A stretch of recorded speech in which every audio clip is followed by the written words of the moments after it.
minds made up. You chose him over me. Come and get this love so we can let it go. You know, I wake up in the morning, she greets me with a kiss. I tried my best to be the man. What's up with that? You wanted me to be. It's all to make you feel good, to carry you to ecstasy. I miss your love so much.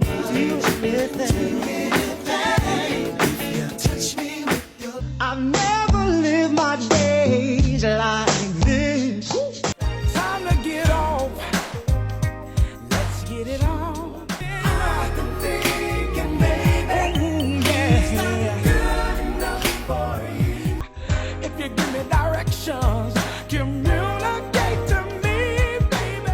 Come and get this love. Come on. So we can let it go. 'Cause it's wrong. It's wrong. Stop acting naive. They had a gold-certified album, worked with the legendary Jimmy Jam and Terry Lewis, and dropped one of the smoothest slow jams of the 90s. So why did Solo, a group with all the right ingredients, completely vanish? No beef, no arrests, no viral meltdown, just gone. Was it shady label politics, quiet sabotage, or did the industry just forget them on purpose? Because here's the real twist. Solo wasn't some random one-hit wonder. They were handpicked to win. So what really happened behind the scenes?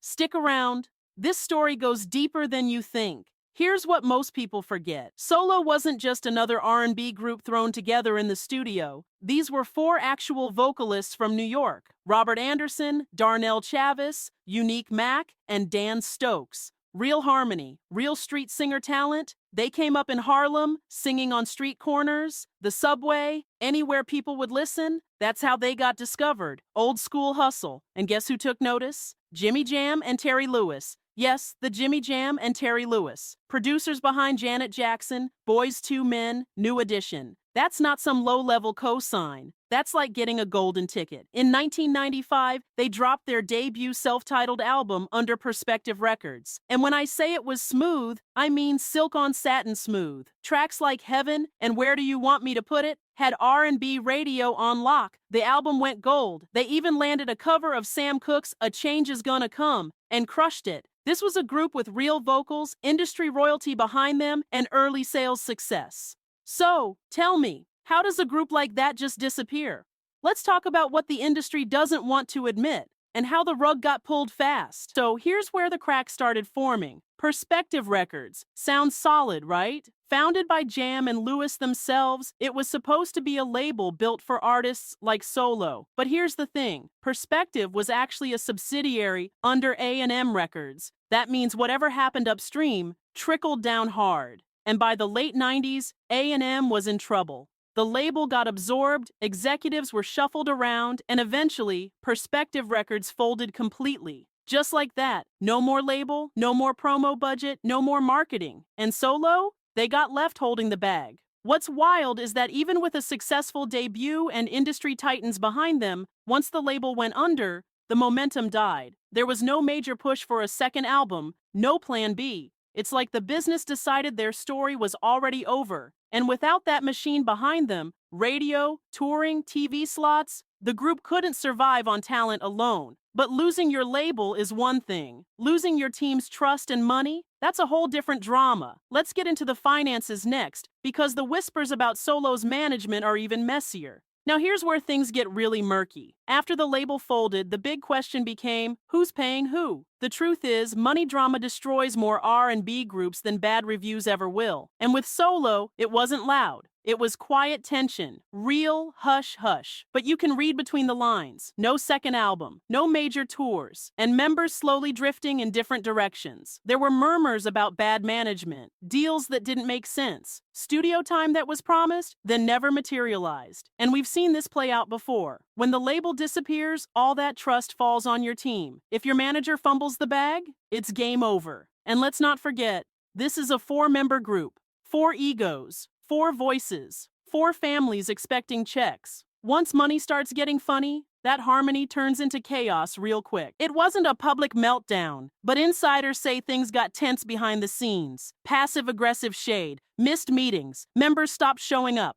But even with all that, you'd think somebody would try to keep the group alive. So why did Solo just vanish? Here's the part that still blows people's minds. Solo didn't go out with a bang. There was no farewell tour, no big "we're done" announcement. They just faded. One year they were topping R&B charts. The next they were completely off the radar. No interviews, no second album, no appearances on 90s nostalgia shows. Nothing. It was like they vanished overnight. Some fans assumed they broke up, but there's no official "we split" statement anywhere. Others believed the group was quietly blackballed after Perspective Records folded. Because, let's be real, the music industry can be cutthroat if you don't have the right team pushing for you. The only real breadcrumbs since the 90s, a few scattered reunion gigs here and there, some social media bookings on the group's old handles, and whispers that at least 2 original members still perform under the name Solo for private events and throwback R&B nights. But as far as a comeback album or real revival, cricket. The strangest part is that a group with this much talent got no push to ride the nostalgia wave of the early 2000s. Groups with half their hits got reunion tours. So why not Solo? And that brings us to 2025.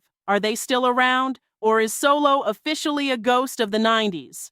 Let's break it down. Fast forward to 2025. Solo still exists, but only whisper quiet and way under the radar. Their Instagram, still active under @Solo the Group, lists a bookings email and posts throwback performance shots as recently as March 2025. So yes, they're technically still around. But these aren't arena-level comeback vibes. They're the kind of bookings you'd expect at nostalgic R&B nights or private events. No new album, no viral revival, no record label backing. Wikipedia still lists them as active since 1995, but that active likely just means they haven't officially disbanded. A few original members, Robert, Darnell, maybe Unique and Dan, occasionally perform under the Solo name, usually for gigs like corporate work or college events. There's zero buzz about a proper new project or tour. It's like they've gone from gold selling to background music in someone's wedding playlist. A legacy? Yes. A full-time act? Number. What does that mean for their story? Talent and timing got them in the door, but without major infrastructure behind them, it's been tumbleweeds ever since. Up next, what that kind of slide does to their finances and legacy. Let's dive into net worth and why Solo will still be remembered. Just don't expect Las Vegas resident-level return. So let's talk numbers. And spoiler alert, this isn't one of those $10 million mansion in Calabasas kind of stories. Despite going gold in the 90s and working with A-list producers, Solo's individual net worths in 2025 are likely modest at best. Most estimates hover well under $500,000 per member, if that. And that's being generous. Why? Because album sales got split 4 ways, then filtered through managers, lawyers, and the now defunct label. There were no major Solo spin-offs, no big reality TV checks, no viral TikTok moments bringing royalties back from the grave. It's been crickets in the streaming era, and without a new album, those passive income checks don't hit the same. But legacy? That's different. Solo is still remembered in R&B circles for their silky harmonies, their soulful take on "A Change Is Gonna Come," and that one golden moment in 1995 when they looked poised to be the next big thing. You might not find them on a Spotify-curated Best of the 90s playlist, but ask any real R&B head. They'll tell you Solo had it. They just didn't get to keep it. And that brings us full circle. Because what happened to Solo wasn't just bad luck. It was the blueprint for how the industry chews up talent and spits it out. Let's wrap it all up with the hot take you didn't see coming. Here's the real truth. Solo didn't fall off. They got left behind. They were the perfect example of what happens when raw talent meets a broken system. No scandals, no big betrayal. Just a slow fade caused by label shutdowns, messy money, and a music industry that doesn't stick around when the hype cools down. They had the voice, the look, the pedigree. But without the machine behind them, they became just another name on a long list of almost famous R&B acts from the 90s. So next time someone asks, whatever happened to Solo?